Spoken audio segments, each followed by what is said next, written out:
হরে কৃষ্ণ। তো আজ আমরা আলোচনা করব ত্রিভুবন এবং 14 ভুবনের ব্যাপারে। তো ত্রিভুবন না 14 ভুবন, কোনটা সঠিক? তো এই দুইটা কোথায় কোথায় প্রায় সঠিক এটা বলা যায়। শাস্ত্রে উল্লেখ আছে আমাদের এই ব্রহ্মাণ্ড 14 ভুবন বিশিষ্ট, আর এই যে শাস্ত্রে উল্লিখিত 14 ভুবন সেটাকেই একটু অন্যভাবে বলা হয় ত্রিভুবন। তো ত্রিভুবন এই কথাটা আমরা প্রায় প্রত্যেকেই জানি, সেটা কিনা স্বর্গমর্ত পাতাল। তো এই স্বর্গমর্ত পাতাল নিয়ে ত্রিভুবন।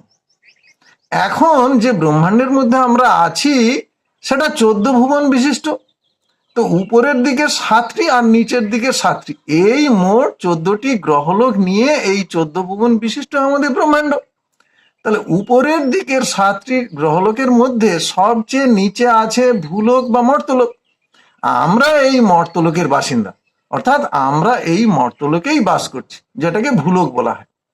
আমাদের উপরের দিকের আর 6টি গ্রহলোক হলো ভূলোকের উপর: ভূবরলোক, স্বর্গলোক, মহরলোক, জনলোক, তপলোক এবং সত্যলোক বা ব্রহ্মলোক।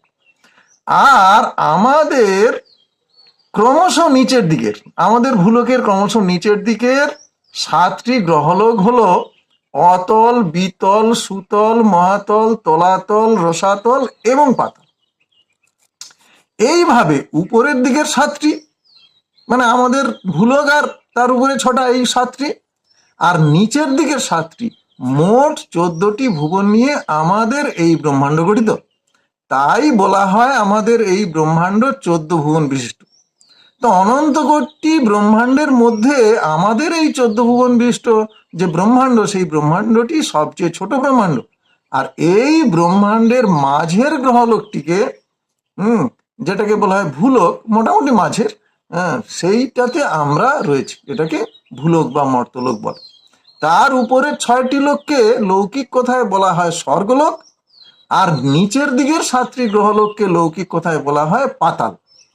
এইভাবে স্বর্গ, মর্ত এবং পাতালের ব্যাপারটা এসেছে। আমাদের হচ্ছে মর্তলোক, উপরের দিকে 6টাকে একসঙ্গে বলে স্বর্গলোক, আর নিচের দিকে 7টাকে একসঙ্গে বলে পাতাল লোক। তাহলে দেখা যাচ্ছে যে শাস্ত্রের যে 14 ভুবন, সেই 14 ভুবনটাকেই একটু অন্যভাবে বলা হচ্ছে ত্রিভুবন, তাই নয় কি? হরি বল, হরে কৃষ্ণ।